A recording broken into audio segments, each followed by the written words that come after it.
আরে এক ম্যাচে এত টোকেন হয়ে গেছে কেমনে কি ভাই? এইটা কেমন গ্লিচ? ও ওয়ে ভাই, এতই সোজা ব্রিজের ভিতর ঢুকে যাওয়া। নরমাল একটি ম্যাচ খেলে আমি এত বেশি টোকেন কালেক্ট করে ফেলতে পারবো এটা আমি ভাবতেও পারিনি। আসল টুইস্ট থাকছে এই ভিডিওর লাস্টে। তাহলে চলো। অলরাইট, সো গাইস এই ভিডিওর ফার্স্ট ট্রিক অ্যাপ্লাই করার জন্য ল্যাম্বরগিনি নিয়ে চলে আসতে হবে রিমনা ভিলেজে। দেন ক্যারেক্টারকে শুয়ে একদম উপরে নিয়ে চলে যেতে হবে। ফ্রেন্ডকে বলতে হবে যেন গাইড একদম উপরে নিয়ে চলে আসে। উপরে তো নিয়ে আসলো। দেন গেমটাকে মিনিমাইজ করতে হবে। তারপর গেমে ঢোকার পর ও রেডে একদম মাটির নিচে ঢুকে গেছে। কেমনে কি? তার মানে খুব সহজে এভাবে শুধু এতটুকুই না, এই ট্রিকটা ইউজ করে রিমনা ভিলেজের রিভাইভাল পয়েন্টের নিচে এসে রিভাইভ দেওয়া যাবে। ভাই সাহাব, রিভাইভের বিষয়টা পুরো জোস। তবে আসল বিষয় হচ্ছে এই ট্রিকটা কি আসলেই কাজ করবে। কিন্তু কথা হলো মাটির নিচে তো খুব সহজে ঢুকে গেল, কিন্তু এর থেকে কি বের হওয়া যাবে?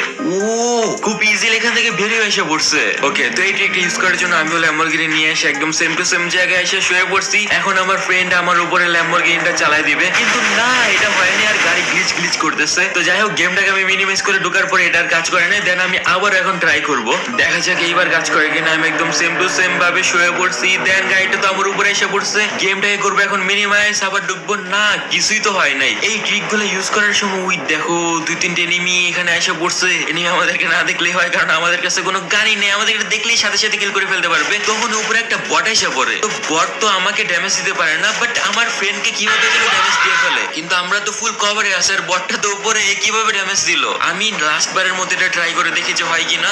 দেন গেমটাকে মিনিমাইজ, না এবারও হয় নাই। মানে ট্রিকটা